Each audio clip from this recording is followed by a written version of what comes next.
First, I want to thank everyone for joining us today for Amplify Your Investment, a look into the New York State and federal historic tax credits. We are, of course, at the Preservation League continuing our celebration of the historic tax credit improvement achieved here in New York State, which is a 20 to 30% jump for small projects under 2.5 million. So we're really excited about that. And this week's lunch series has been funded in part by a grant from the National Trust for Historic Preservation's John Streb Fund of New York. And we also hope you're going to join us for our final program in the series tomorrow. So obviously, if you're all here, you have some interest in historic tax credits. And so just to get you started, why are we talking about tax credits? Other than what I just mentioned about the celebrating of the improvement, tax credits incentivize preservation efforts through rehabilitation, both in New York State and nationwide, of course. It's a proven stimulus method federally in New York State for job creation, community investment, and retaining existing buildings is also really environmentally friendly.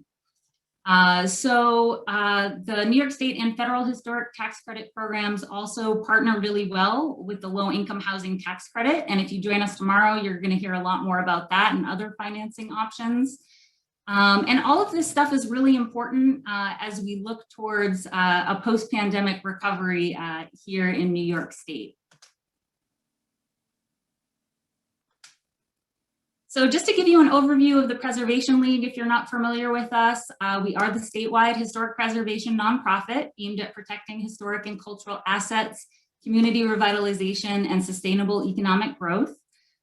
We do this in a myriad of ways through our technical assistance program. We concentrate on preservation advocacy issues, including the historic tax credit program, process, and eligibility.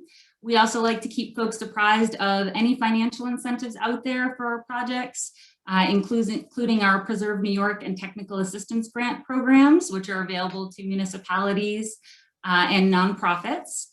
And then we, of course, keep in touch with all of our preservation colleagues across the state and see where we can join forces on preservation advocacy. And then we also highlight great projects through our Excellence Awards program, which if you visit our website, we're currently accepting project nominations up until June 18th. So be sure you check that out if you have a project in mind that you think should be nominated. And then the other thing we do is protect threatened resources through our 7 to Save program, things that have cultural and historic value. And then lastly, we have a robust public policy program of which I work to advocate for legislation at federal, state, and local levels that help support preservation initiatives.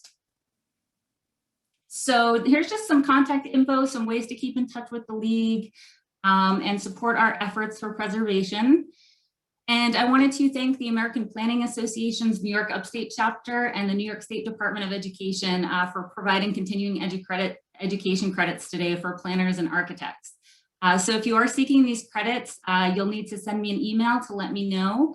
But if you plan on attending our webinar tomorrow, go ahead and wait until after that program to reach out, and then I can award your total number of credits for all of our programs. So just a couple of housekeeping rules. Just keep yourself muted throughout the program. And at the end, we're going to have time for a great Q&A session.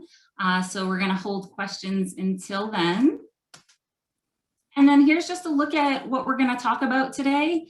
We've got some great speakers lined up for you, including Thomas Rossi, the co-founder and owner of Redburn Development Partners here in New York. We also have Patrick Robertson, the executive director at the Historic Tax Credit Coalition. We have Shaw Sprague, the vice president of government relations at the National Trust for Historic Preservation, as well as William Federline, acquisitions manager, and Michael Phillips, public policy director, both joining us from the National Trust Community Investment Corporation. So we're going to take a look at these New York State and federal historic tax credit projects, also some emerging federal legislation, and discuss some approaches to advocacy so that we can continue to encourage preservation through revitalization. And so with that, I'd love to turn it over first to Tom Rossi of Redburn Development to go ahead and get us started. Thanks, Christina. Just let me share the screen here. Can everybody see that? Yes. All right. Good. All right. Oh, I'm to the top.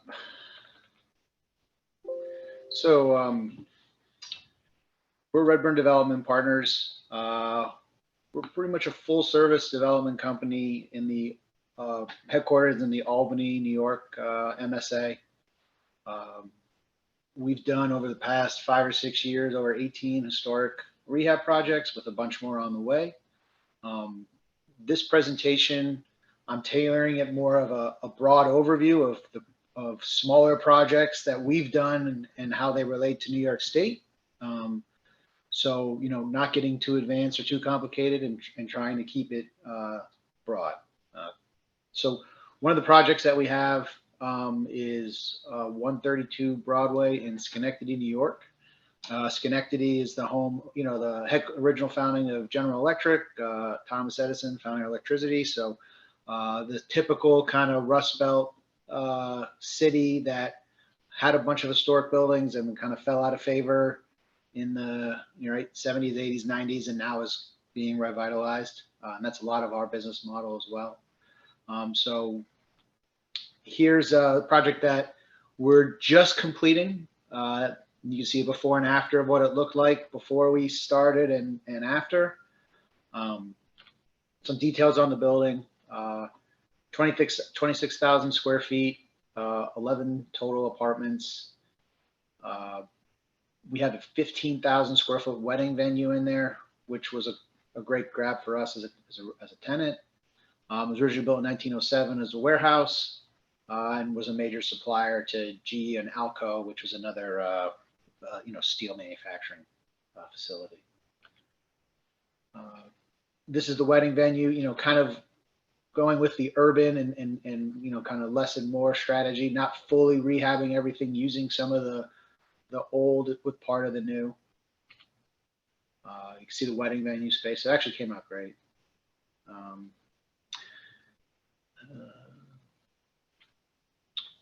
There's some apartments, so that came out great too. All right, so how do we make this project happen?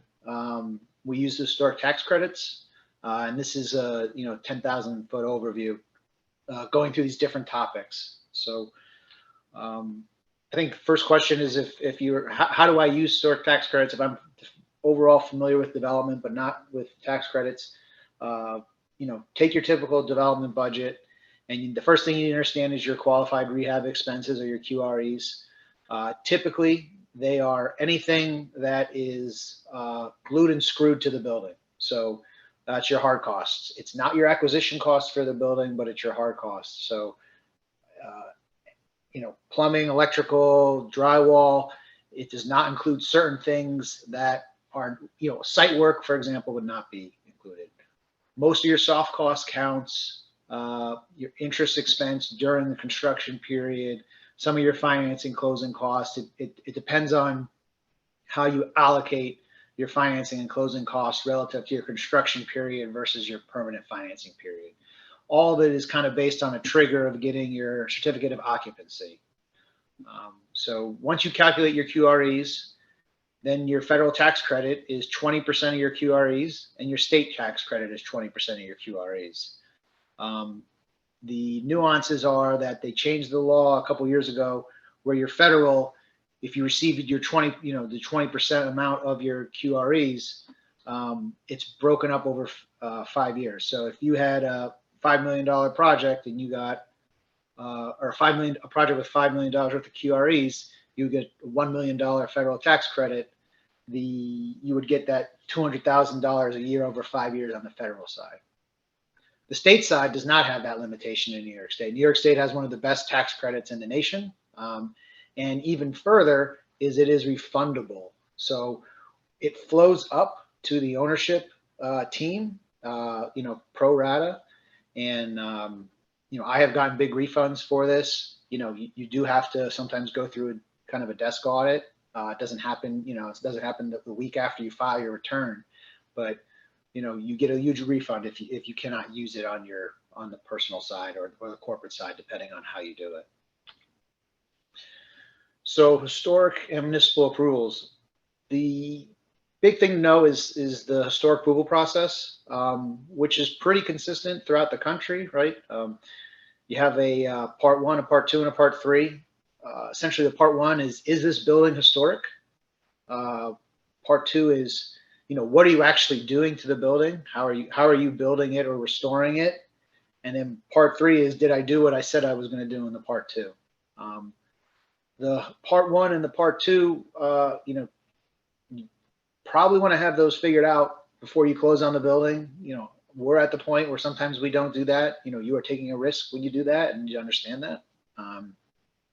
But there's also historic districts. So certain cities, for example, Albany and Troy, New York, have historic districts, which kind of de facto get you a part one approval. Sometimes, though, there are buildings that are old enough that aren't, that will not qualify for a part one for whatever reason, and it's kind of beyond the scope of this discussion. But it's a very important thing you need to look into kind of early on. And there are consultants that you can hire that help you with this. Some people do this internally. A lot of people have historic consultants that they use.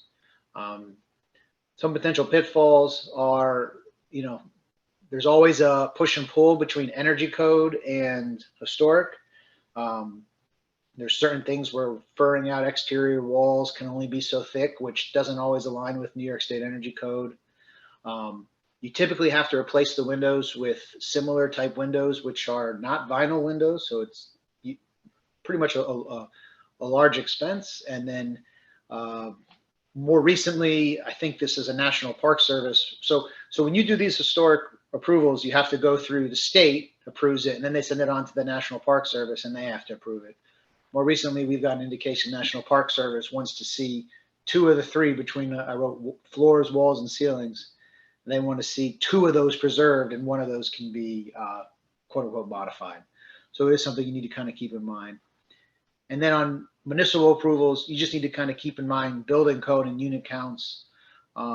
Sometimes you run into issues with code relative to how the building was built versus what it is now. There are historic exemptions, but you have to be able to figure out how to apply those. So a lot of the times you kind of need to be looking at a lot of these things before you buy it, because if you've kind of bought it and you don't have the approvals and that sort of stuff, you might find, a pretty large surprise. Construction estimates. So, if you're kind of doing a development deal and you're working through your financing or purchasing it, this is obviously a huge piece of it. Besides the fact that your construction, to count for a historic project, your QREs need to be more, or the investment you put into the building needs to be more than the purchase price, which kind of ends up excluding some of these, I think, larger projects in New York City when the purchase price is a really, really large number. But in the outside of New York City, typically the buildings are always less per square foot than the rehab costs. The construction costs are more than a ground up cost, and there's always little issues that come up or things that need to be solved. And the hands-on nature of historic rehab is significant compared to ground up. And it's not always something you want to leave to the construction company, to the architect to solve. So working with construction companies that have done rehabs before, or historic rehabs before, is critical. There are a lot of, once you're familiar with the process, originally it can kind of seem arbitrary, but once you get used to it and you understand how the decision making is made, it's pretty logical. And you need to not be with construction companies, or you're relying on a construction company that hasn't done that before. They can end up making decisions that would require you to go back and change what was built to get your historic tax credits. So it's a very important thing. And then also you can be relying on historic consultants to help you with that. So getting the tax credits, there's actually two kind of paths. We do both. It depends on the deal. There's syndicating them versus keeping them. So when I say keeping them, I mean, let's say I have an investment where it's myself and maybe another investor, and we own it 50-50 or something. we would just potentially keep the tax credits from doing the development deal. So no matter what, there's a compliance period of 5 years. So for 5 years, the ownership cannot change more than, I believe it's 30%. So the ownership essentially follows a profit allocation. So you cannot do a preferred return. So if you kind of have a traditional model where you have an investor and you give them a 6 or an 8% preferred return, that essentially changes the profit allocation and then changes the way that the tax credits flow. So you have to, what's easier is to kind of keep the profits allocation and the cash flow allocation similar to the ownership structure. You could do small flips or promotes of less than 30% during the compliance period, but you kind of have to know what you're doing. And then there's tactics with deferred developer fees without getting into too much, it's kind of more advanced tax credit. And this kind of feeds into the syndicating the tax credits, where you are effectively selling the tax credits to large companies. There are brokers or companies that act as kind of brokers or syndicators where they become a partner in the project with you, and you can use them as an equity source or a capital source. You have to use structures either called a master lease structure or a direct investment, where there's a lease back, and they can make projects that would, I think overall the tax credits make projects that wouldn't have worked without them. They work now. So, and then they pencil. So I think from our perspective, we do both. And, but when you're syndicating the tax credits, it's a lot of legal paperwork and a lot of compliance. We use it for larger projects. And when I say larger projects, it's probably at least $10 million in size, preferably more. Other useful facts, New York State has a great program, but there is a $5 million cap. So if you had generated more than $5 million worth of tax credit, which means, obviously it's the 20%, so it's got to be, 25 million, whatever in QREs. You have that cap, and then also the refundable, which we talked about. Federal, we talked about, is split over 5 years. You also have to look into census tracts for the New York projects. So it's not just any building. There are certain census tracts. Actually, I don't know if they're changing that or not. I think maybe they did. And then lastly, New York State passed prevailing wage, right? That goes into effect in 2022 for projects with certain types of subsidies from New York State, whether it's pilots or direct investments through an ESD program. Historic tax credit projects are exempt from prevailing wage. So just something to keep in mind. And that was another picture of Clark Whitbeck, or 132 Broadway project, because I just put it in there. Great. Did I keep it 15? Perfect. Perfect. Thanks so much, Tom, for that great overview. We can always count on Redburn for such interesting projects, so we really appreciate that. Next up, we're going to hear from Patrick Robertson to get us kicked off for the next portion, where we're going to look a little bit closer at federal historic tax credits and emerging infrastructure legislation.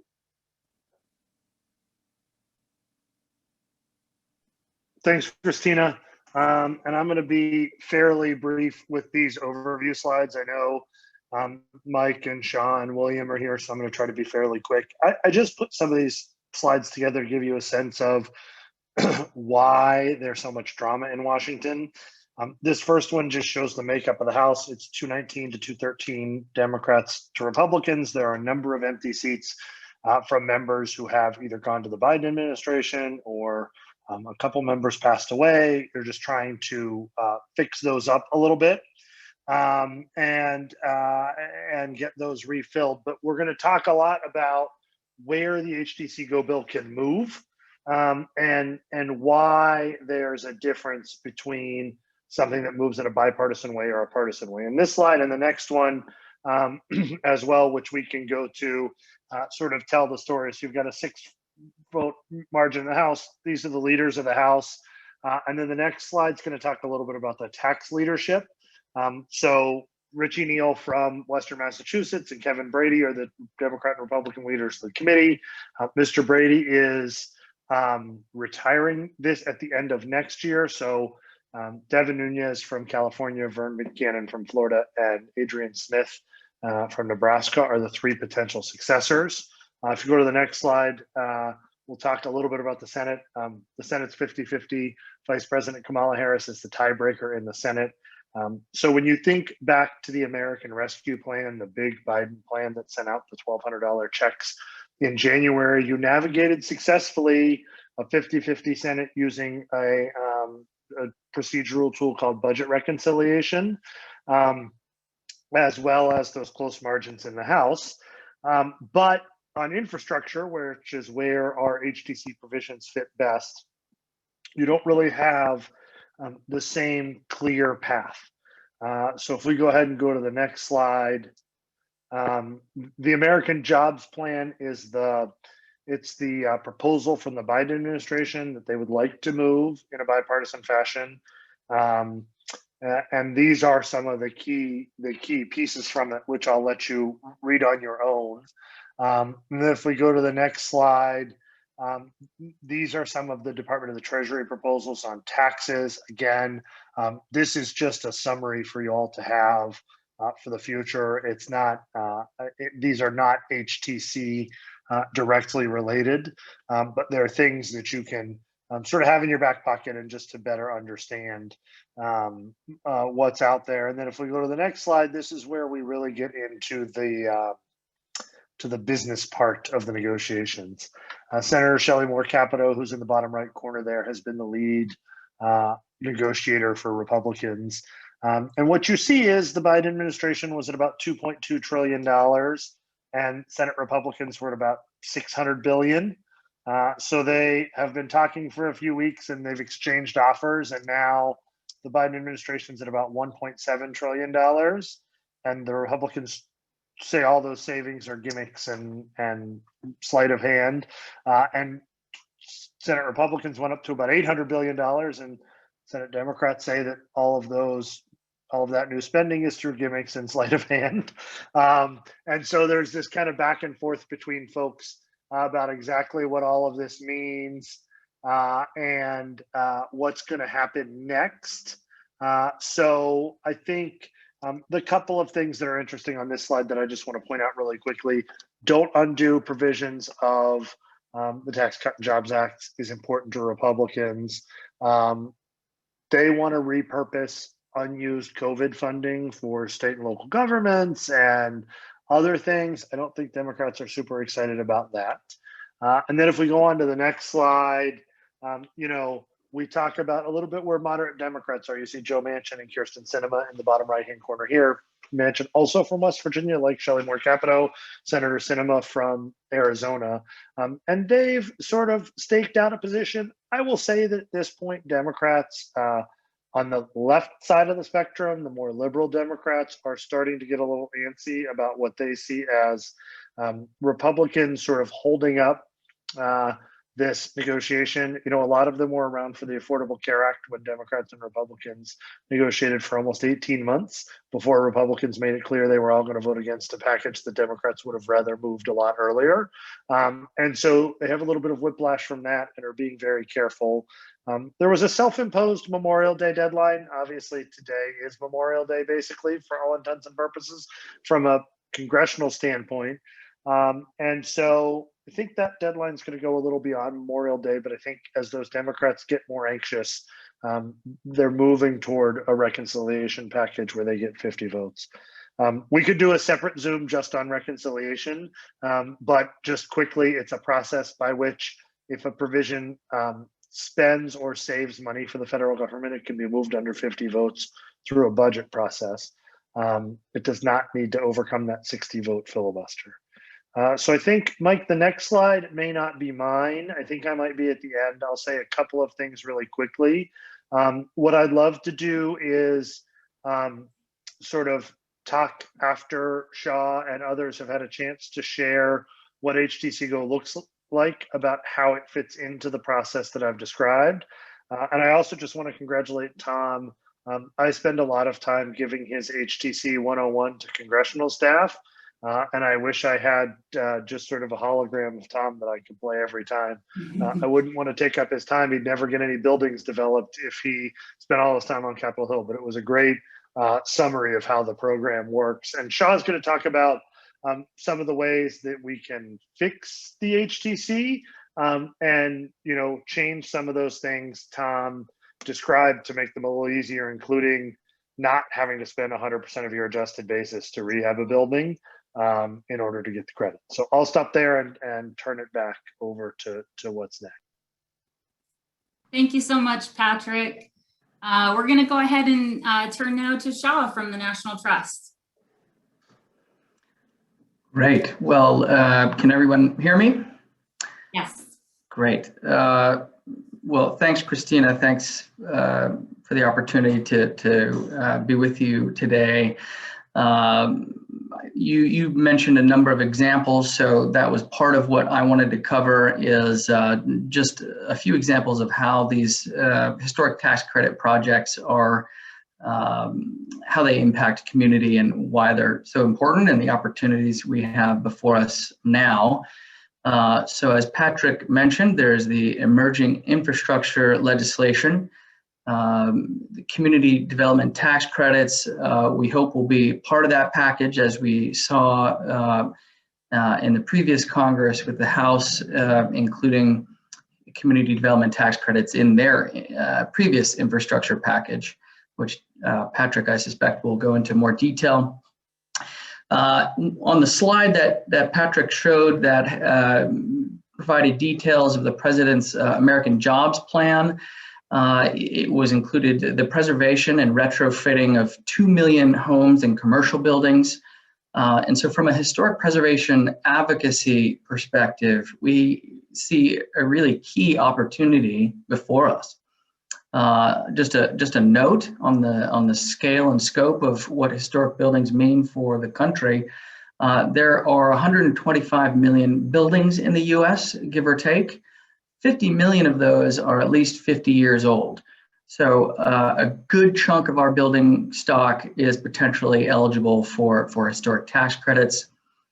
In this photo, you have the 1908 Pythian building, which is a longtime hub of the New Orleans African American community. It's an NTCIC project that converted the building into mixed income residential units, a public food market, community nonprofit office space, and a healthcare center. On to the next slide, please. So, as Congress debates the scope of infrastructure, we need to continue to show that the HTC helps drive local economies through hard infrastructure, that buildings are indeed infrastructure. And here are just two examples where idle historic buildings have been reactivated to revitalize communities in small and large that are able to take advantage of existing infrastructure. So these historic preservation projects also require skilled labor. Thomas mentioned that they're very hands-on, and where typically you have locally sourced jobs, both in terms of the labor, but also the materials. Next slide, please. Historic tax credit projects often contribute to communities in unique ways that might not otherwise occur. Historic building rehabilitation is well suited for small business development, job incubation, and workforce development. In the case of Duncan Biotech, it's location.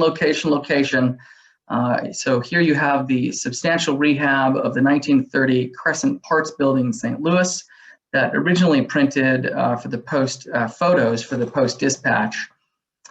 This building's located in the heart of the Center for Research Technology and Entrepreneurial Exchange Innovation District. That's a mouthful. And this rehab investment is helping build next generation biotech industry in an underserved community. So that includes a commitment to creating entry-level jobs and skills training. Next slide, please. So another contribution HTCs bring to the table is that they align with a key focus of the Biden administration, which is their ability to combine low-income housing tax credit, which Christina mentioned previously, to create affordable housing. So according to the National Park Service's most recent economic report, the HTC program over the life of the program has created 2.8 million jobs, over 178,000 units of low and moderate income housing. And I'd also note that 74% of HTC projects are located in economically distressed areas. So historic rehabilitation has an important role to play in reshaping our nation's infrastructure, and your help is needed to make sure that policymakers know the stories about how these revitalized buildings are making a difference in your communities. And I think I'm turning it over to William at this point. Thanks. Awesome. Thank you, Shaw. And thanks everyone for jumping on today. So today, I'm William Federline with National Trust Community Investment Corporation. We are the for-profit subsidiary of the National Trust for Historic Preservation. And we are a tax credit syndicator. So Tom did an excellent job of explaining the difference between keeping and syndicating the tax credits.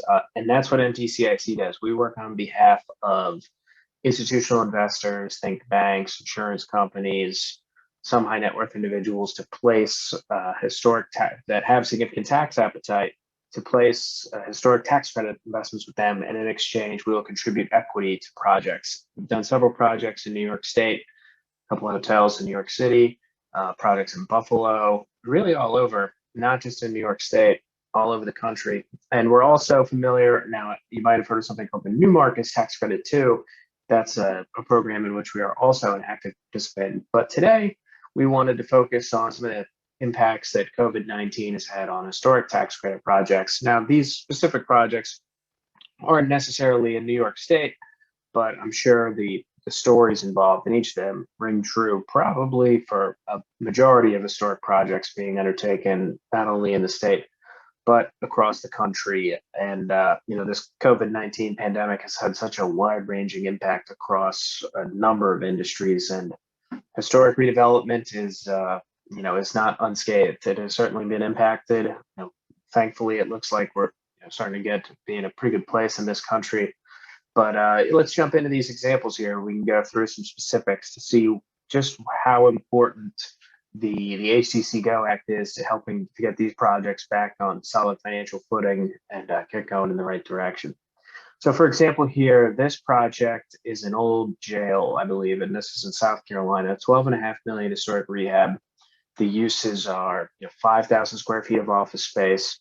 A lot of folks are not going into the office right now. The office space is very tricky to, it's been a very difficult asset in the past year. Event space, I mean, now we're really talking a double whammy here. Not a lot of events going on. So you've got a combo office event, which in February of 2020 sounded probably like a great project. Look at this cool venue to either have a wedding, host my event, work out of this space, and 2 months later, that all dries up.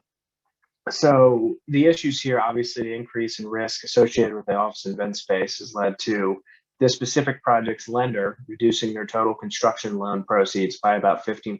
So we've got a gap there in the budget because construction lenders are underwriting it based off of how much NOI, or net operating income, or revenue the project's able to generate. And there's concerns around how much revenue a project like this could generate in a COVID environment going forward. So they're not as willing to lend as much money. That's compounded by the fact that materials costs have increased the budget by 10%. And then it's further compounded by the local government was not interested in pursuing a tax freeze anymore with this project because they didn't have the capacity to take that on. They didn't think they had the capacity to take that on, given COVID-19 related budget impacts on the municipality. So you add all that together, we've got a little north of $1 million gap in this project, or roughly 10% of project costs. And unfortunately, when you think about a project like this, or historic rehab, the amount of revenue that you can generate from the project is rather, it's within the four walls of the building. It's not new construction. You can't build it, we can't add on a residential addition to this project because it's easier to lease up apartments than it is office and event space. So it puts the developer in a really difficult situation. And at the end of the day, if the historic tax credit was increased to 30%, it's additional subsidy that comes into the project. It reduces the amount of equity that the sponsor would then need to raise on their own and helps make a project like this feasible in the current environment. Then we'll look at another example here. So this is a project in Louisiana that is going to be a civil rights museum. Obviously, many museums across the country have been closed for the past year. This is also going to serve as office space for a nonprofit, and then 25 units of affordable senior housing. We talked about issues with office on the last slide. This project, construction was already underway, was targeting completion in February of this year. Obviously, that got really slowed down last year as a result of the pandemic. And now, rather than being done in February, the project is only 65% complete as of March of this year. Delays, there's nothing good that can come from delays on these projects. I'm sure Tom can speak to that, but materials costs are up, extended professional fees. We've seen a $600,000 impact on the budget, lost rental income due to the delay in completion. They're not able to get it leased up and get the project to start making money. And it's just a myriad of issues that projects like this are facing. And then this is all further compounded by generally at closing on these projects, the investor wants you to deliver by the tax credit investor wants you to deliver by a date certain, or there's potential pricing penalties that are built into the project. So a project like this has a chance of being delayed. It can hurt their tax credit pricing, which means less overall proceeds that the sponsor is able to get from the tax credits, which is compounded by the fact that the project is already over budget. And so there's more, they're going to have to come out of pocket more, raise more additional equity. And as you see here, this project, a little under $1 million of impact on the construction budget, and they can't borrow any more money because as we mentioned before, we've got affordable senior housing. So your rates, your rental rates are fixed. The nonprofit can only afford to pay a certain rate for the office space. They're likely paying a below market rate. So you can't kick them out. And then you've got a museum where presumably the economics of that have all been negotiated up front. So, and again, it's historic rehab, it's not new construction. So there's not any way to, you can't adjust the building at this point in the game to try and figure out new sources of revenue or meaningful new sources of revenue to the point where you could get, borrow additional money to help complete the project. So again, this is a situation where a sponsor is probably gonna have to come out of pocket to bridge this. Makes it a riskier project, but if there was an increase in the historic tax credit, can help alleviate some of those concerns. And then just a few more examples here. We've got an affordable housing project here in Connecticut. Affordable housing, if you think about it, as I mentioned on the last slide, the rental rates are somewhat stagnant. You can't just turn an affordable housing project into a market housing project to solve your problems, especially when it's under construction already, or if it's just about to close on its financing. So again, here we've got 130 units of affordable housing with gallery and event space. The good thing is here from a demand perspective that, obviously the need for, I guess it's either a good thing or a bad thing the way when you think about it, but the demand for affordable housing has only gotten, stronger in the last year. So I think from a tenancy perspective, there's really not that many concerns, but the problem here, as we've seen on so many of these other deals, construction and materials costs are way up. So this project's in Connecticut, already a state that's, relatively expensive from a construction standpoint. Construction costs are up significantly. They lost some local grants due to some COVID-related financial hardship with the municipality. Then additional carrying costs incurs in delaying the project. Again, this all adds up to a $4 million hole in the budget, which they cannot afford to borrow additional money because as an affordable housing project, it's already relatively thin, if you think in a real estate perspective, in terms of its ability to service its debt. So an increase again in the historic tax credit here. Now, Connecticut does have a state program, which is very strong, which helps, but an increase in the federal historic tax credit can help get this project off the ground and get moving. And again, that's a big project. It's big projects, small projects. Unfortunately, nobody's really been unscathed by this. And then here's The last example that I'm going to share today is a hotel. And, I think what's happened with hotels and hospitality in the past year, I don't need to rehash that. Everyone here knows what's happened with hotels. It's just they've really struggled over the past year. And the hospitality industry has been disproportionately affected by the pandemic, and banks lending to hotel developers has significantly declined. For example, this specific project is in Kansas City, Missouri. Just because it's in Missouri doesn't necessarily mean some of these fact patterns don't play out across New York State. The project's loan commitment was reduced by 50%. So, generally hotels, you're not able to borrow as much money on hotels as you are as an apartment building, because hotels are considered a riskier asset. So generally you're going to see hotels before at around 60% loan to value or loan to cost. Now you see here, this project's loan commitment was reduced by 50%. So presumably if that 60 went down to 30, that's a significant gap to be able to make up, even in a historic rehab where you're benefiting from federal historic tax credit, a state historic tax credit. And the hotels just are not appraising at the same levels that they were prior to the pandemic, because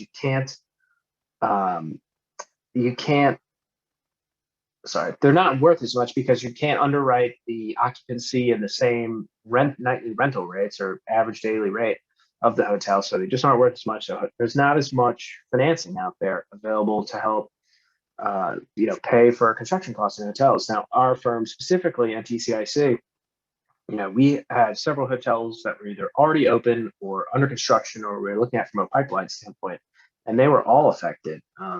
Obviously the ones that were open had to close for a while. They're still not back on their feet. The ones that were pipeline have just, they're still struggling to identify construction financing just because of the uncertainty associated with the hotel market. The good thing is on some of these construction projects, they're not going to deliver for generally 18 months or 24 months. So that, that provides some comfort that hopefully we're back in a situation in 18 to 24 months where people are traveling again. But this, this specific downtown market and other markets across the country that are not heavily, either hospitality markets or a lot of business travel, there's a lot of concern that remains about business travel resuming to pre-pandemic levels. It might not ever resume to pre-pandemic levels in certain, secondary markets. And there's concerns about viability in this COVID environment.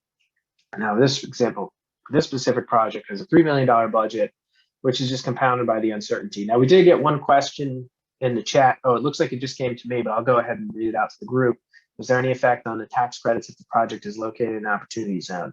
So there's no special consideration provided if a project happens to be located in an opportunity zone. And from a historic tax credit perspective, we don't necessarily put our historic, and this is getting into the weeds a little bit, but we don't put our historic equity into an opportunity zone fund and then run it straight to the projects. It generally kind of happens one step behind of our projects. But in terms of the project being located in an opportunity zone, it doesn't, from a historic perspective, it does not help or hurt the project.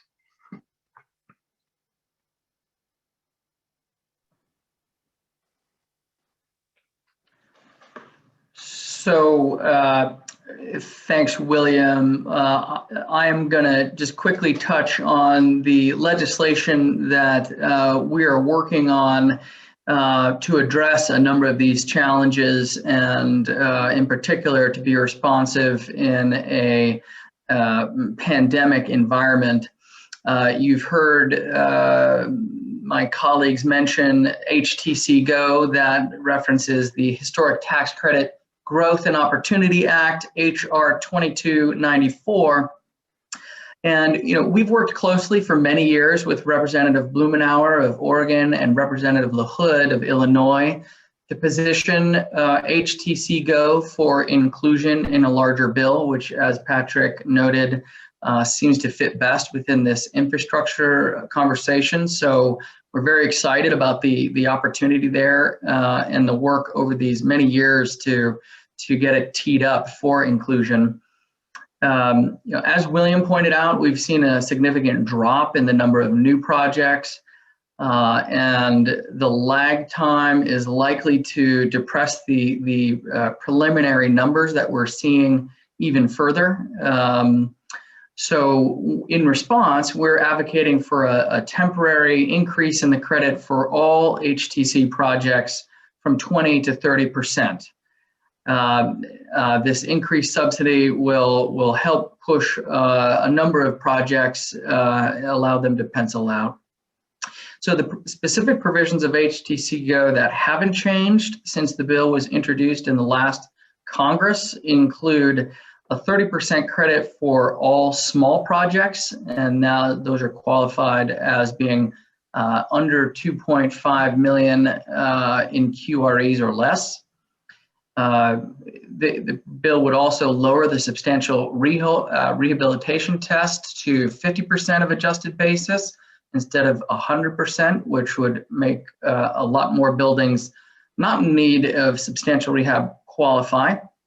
It would also eliminate the basis adjustment requirement. That would add important value back to the credit after the 2017 tax reform changes that spread the credit from a 1-year to a 5-year credit. And also that would allow, facilitate easier pairing with the low-income housing tax credit, and we'd expect a increase in projects that create affordable housing through that change. And then finally, the bill would simplify tax rules for nonprofit sponsored projects. It would do that by eliminating the disqualified lease rules and make it easier for nonprofit entities to participate in the transaction. So that's a quick recap of the bill. I know Patrick wanted to add some commentary about that, so I'll turn it over to him now.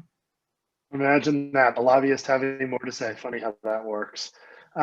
So I wanted to make just a couple of quick points here, not the least of which is how much I'd like to be hanging out in the building that happens to be on this slide. It's way better than my piddly office on the 3rd floor of my house. So a couple things I just want to mention, and I know we want to make sure Mike gets a chance to talk to you a little bit about ways to advocate. You know, Shaw talked a little bit about why HTC is infrastructure. And I think there's a couple of key arguments to add there. One is the Biden administration is looking for ways to do green infrastructure projects, right? And no building is greener than the building that's already been built. From a couple of perspectives. Because obviously you've already used all the materials, but it also has sidewalks and roads and sewers and all those things. Now, might they need to be updated? Sure, but they're there. And you're not going to change dramatically. In a lot of places in 2021, when you're rehabbing, you're putting more greenscape in and not less, right? And so there really is a lot of that going around. And the second thing is, so Shelley Moore Capito, who we talked about earlier, is the lead Republican negotiator, and they're trying to define things as not infrastructure, right?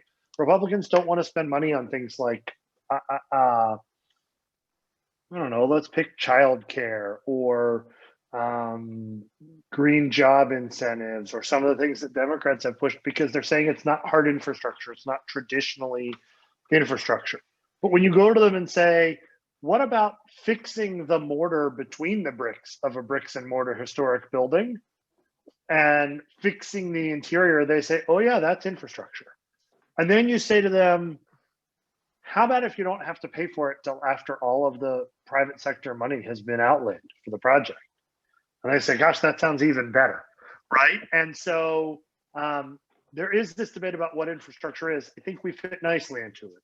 There's the possibility the bipartisan bill wouldn't include tax provisions because the parties can't agree on tax provisions, but I don't think we're going to lose HTC provisions to this what is infrastructure argument. So let's talk a little bit about the path forward.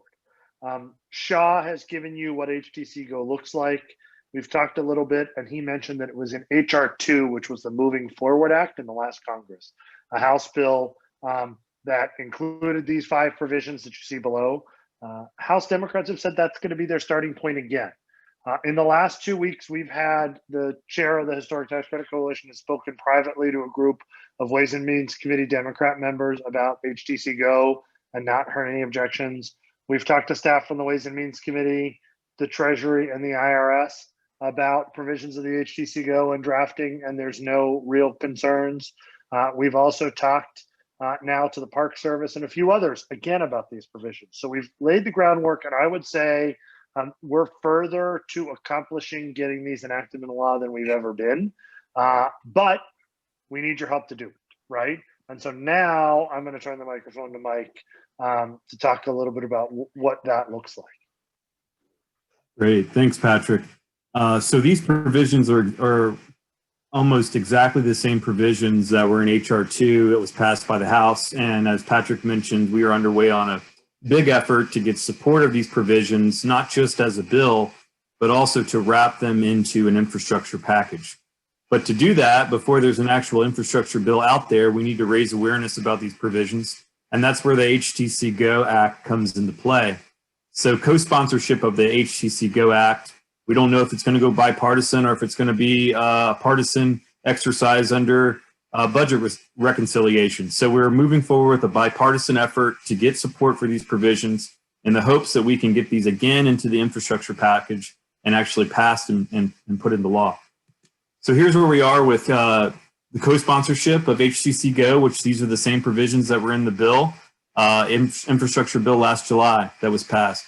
New York is doing pretty well, and we always get strong support from New York, and that's one of the main reasons why we love partnering with folks on this call is that they understand the issue, they understand how important it is, and they also aren't afraid to talk to their members of Congress. And so we're getting good traction with both on the Democrat and Republican side. And so there's still more work to be done, though, as we start closing in on infrastructure. If we can have, 100 members signed onto this bill as infrastructure legislation starts moving, that will really bring the attention to whoever has the pen of this, whether it's the Democrats or it's a bipartisan exercise. And if it is not a bipartisan, if it is a bipartisan exercise or it is not, having Republicans on this bill will at least neutralize any opposition to the provisions. They may not agree with how it is funded, whether it's raising taxes or undoing the tax reform bill in 2017. The substance of the provision, we have their endorsement by their co-sponsorship. So what's our request? So right now we are requesting folks to reach out to their members of Congress and ask them to co-sponsor HR 2294, and then ask them, especially if they're Democrats, ask them to include these provisions in an emerging infrastructure bill like they did in HR 2 last July, which passed. So here's how you can kind of craft your message, and Christina will get into some of the resources that she will be able to provide. But requesting co-sponsorship of the bill.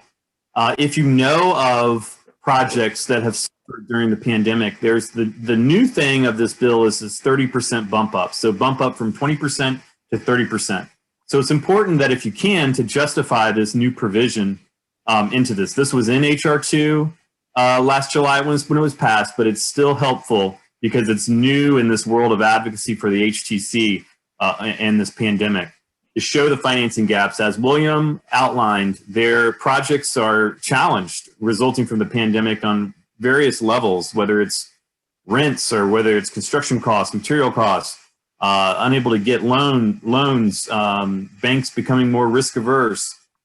So a myriad of issues that can raise. Bring those up if you know of projects that are suffering in that realm. Also, the permanent enhancements, which you'll be able to see on a fact sheet that Christina can distribute, so that the permanent provisions that Shaw outlined on the bottom of that slide, how do those benefit the projects you see in your community? Will that bring more affordable housing with the basis adjustment? Are you looking? Is it a good thing for nonprofits to be able to use the historic tax credit in your community? Small projects would permanently get a 30% credit even after the temporary boost to the credit ramps down and eventually goes back to 20. And then lastly, request the HTC bills and these provisions inclusion in a future infrastructure bill. Members have already, especially Democratic members, they've already voted yes for these provisions in a bill. So we've talked to a lot of offices and they said, I've already said yes to this. I've already voted for these provisions. I have no problem co-sponsoring it. I have no problems having these provisions again in the bill. So sometimes when you point that out, it's a kind of a slam dunk to get their support. And then lastly, there's some maps and lists that the National Trust provides, so you can see just where the HTC projects are in your community. And I'll hand it over to Christina, and she can talk about how the distribution of materials and how the league will be involved in advocacy this summer. Thanks so much, Mike. I'll keep my comments brief. I know we're running late here, but as Mike mentioned, the Preservation League is definitely here to be a resource to all of you. So we will certainly keep everyone apprised of how things are looking in terms of infrastructure and tax credits coming down the line here for us. But we will be putting together some resources in follow-up to this webinar for you, including this document, which outlines everything that Shaw talked about HTC Go and HR2 and some of those temporary and permanent solutions to improve the tax credit process. And on our website, which we can point you to, we do have some information for general advocacy and what might be pertinent for you to share with your representatives here in New York. I think one thing that is really impactful is when you can tell a personal story and a story about a project that you're intimately familiar with. They can really see your enthusiasm for that project and, you know, get an idea of why this is so important, not to you, but to so many other folks here in New York State. So we will update that information and make sure we get everything for you and be here as a resource. And with that, we have a few minutes. Let's turn it over to a few questions. You can either ask verbally and unmute yourself or put it in the chat. It looks like we got a question from Josh Koss saying, what proposed LIHTC bill should we ask members to co-sponsor? Now, Mike or Shaw or Patrick, feel free to jump in, but I believe or Thomas too, but I believe LIHTC got a bump up in the 4% credit, I think back in December, right? And there's currently no asks related to LIHTC, I guess, in Congress. Is that right? No, there's always an ask, William. I guess everyone always says something. Yeah, I will pull up, while we're talking, I'll pull up the Affordable Housing Tax Credit Coalition, what they're asking for, and drop that into the chat. Great. Anyone have any additional questions that you want to ask? Here's a question coming in for Tom at Redburn. If a project has multiple historic structures, can they be looked at as one or multiple projects? We run into that all the time. Sometimes we have buildings that are connected and have been connected, and they still have to be separate projects. And then sometimes it depends on the years. So it's really on a case-by-case basis. But if they're discrete structures that aren't, you know, there's no party wall connected, you typically count them as separate structures, except I believe there was a big project in the city where they tried to, sometimes it makes sense to do it both ways. So that was kind of a non-answer. So I'll just note that I just talked to the Park Service about this today. And there's multiple rules, but one of which is you can be deemed a functionally related complex. And that would be like an old mill complex, right? With the main mill and then the office building and then the boiler or generator building and then some other things. And if the buildings in that complex have separate ownership, then they are not related. If they have common ownership, you usually have to go through a process with the NPS on. Yep, that's exactly right, Patrick. Any buildings under common ownership are considered one project for NPS purposes when they evaluate the rehab in its totality.